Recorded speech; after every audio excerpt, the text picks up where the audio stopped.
എല്ലാവർക്കും നമസ്കാരം. ഞാൻ ഒരു റബ്ബർ കർഷകനും ഒരു ടേപ്പറും എന്ന നിലക്കാണ് ഈ ടേപ്പിംഗ് പരമായിട്ടുള്ള കുറച്ച് കാര്യങ്ങൾ കർഷകരോടും ടേപ്പർമാരോടും പറയാൻ ഉദ്ദേശിക്കും. ഒരു കാര്യം നമ്മൾ ഓർക്കും, നമ്മൾ റബ്ബർ വെച്ച് ഒരു 6-7 വർഷം ആകുമ്പോഴേക്ക് നമ്മളെ റബ്ബർ മരം ഏകദേശം വണ്ണം എത്തും.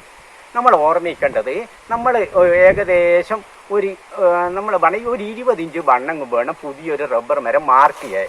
നമ്മൾ ഓർക്കേണ്ടത് വണ്ണത്തിനാണ് പ്രാധാന്യം, വർഷത്തിനല്ല.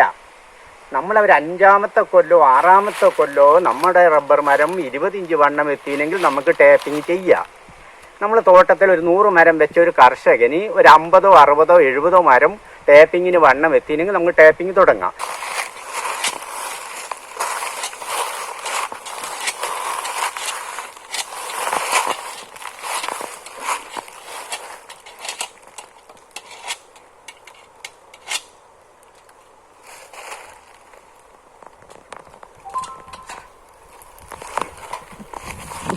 ഡിഗ്രി അടയാളപ്പെടുത്തി. അതിനുശേഷം ഇനി നമുക്ക് ചെയ്യേണ്ടത് മുൻകാന തെളിക്കണം. മുൻകാന തെളിക്കുമ്പോൾ ഓർക്കേണ്ടത്, അതായത് ഈ കത്തി പിടിക്കുമ്പോൾ ഈ കത്തിയുടെ പേരാണ് ജപം കത്തി. ഈ കത്തി പിടിക്കുന്ന സമയത്ത് ഇത് ഇങ്ങനെ വെച്ച് കൊടുത്താൽ ഈ കൈ ഇങ്ങനെ അനക്കിക്കൊണ്ടിരിക്കണം. ഇതിങ്ങനെ അയക്കണം. അതിപ്പോൾ തെളിക്കുന്ന സമയത്ത് ഇങ്ങനെ വെച്ച് കഴിഞ്ഞാൽ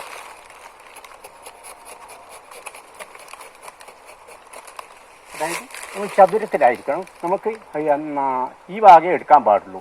ഇങ്ങനെ ചതുരം പോലെ വരണം.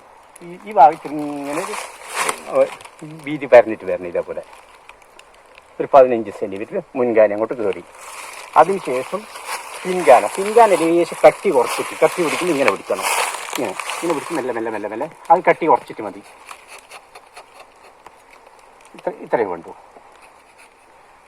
അതിനുശേഷം നമ്മൾ ആദ്യ ദിവസം ഒരു തെളിക്കൽ തെളിക്കും. ചെറുങ്ങനെ കട്ടി കുറച്ചിട്ട് ഒരു തെളിക്കൽ.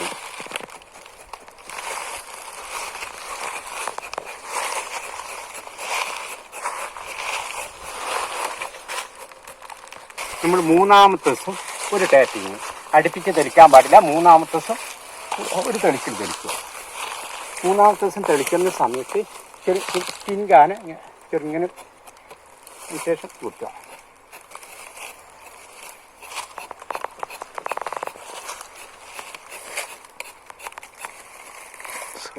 ചേട്ട കെട്ടുന്ന അതായത് ഒരു 15 സെൻറ്റിമീറ്റർ താഴ്ചയിൽ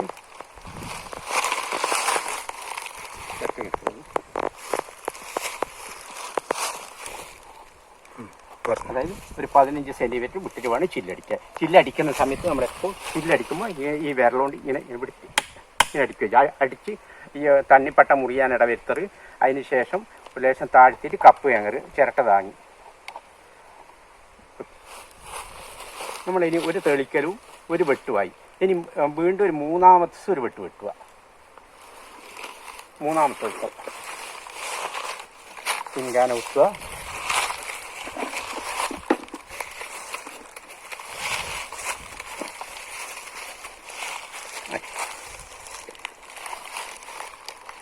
ഇപ്പോൾ ഒരു തെളിക്കൽ 2 ടേപ്പിങ്ങുമായി.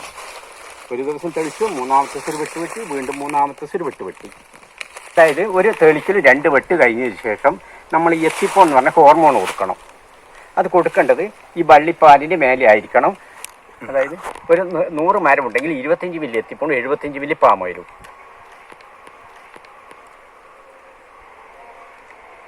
25 മില്ലി എത്തിപ്പോൺ, 75 മില്ലി പാമോയിൽ എടുക്കുക. എന്നിട്ട് നല്ലവണ്ണം ഇതിലേക്ക് പാർന്നതിന് ശേഷം പിൻകാന വെക്കുക.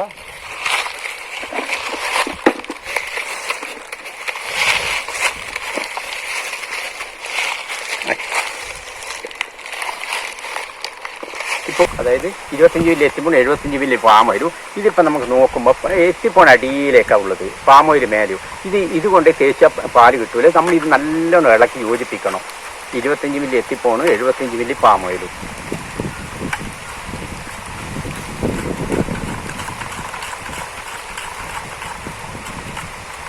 നല്ലോണം സെറ്റാകണം.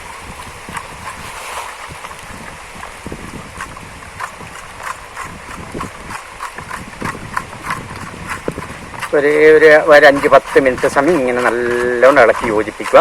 യോജിപ്പിച്ച് ഇത് രണ്ടും കൂടി സെറ്റായി. അതിനുശേഷം നമുക്കിപ്പോൾ ഇനി സെപ്റ്റംബർ മാസമാകുമ്പോൾ നമുക്ക് ഈ എത്തിപ്പോണ് കൊടുക്കേണ്ടത് വള്ളിപ്പാലിന് തൊട്ട് മേലെ വെട്ടിയിറങ്ങി ഇളം പട്ടയിൽ അതായത് ഇങ്ങനെ ഒരു മുക്കൽ മുക്കുക. അതിന് ശേഷം ഈ വള്ളിപ്പാലിൻ്റെ തൊട്ട് മേലെ ഇങ്ങനെ മേലെ ഇതവിടെ ഇങ്ങനെ. അതിന് ശേഷം ഇത് ഇങ്ങനെ വീണ്ടും ഒന്ന് ഇങ്ങോട്ട് ഇനി വേറൊരു മരത്തിന് കിട്ടും.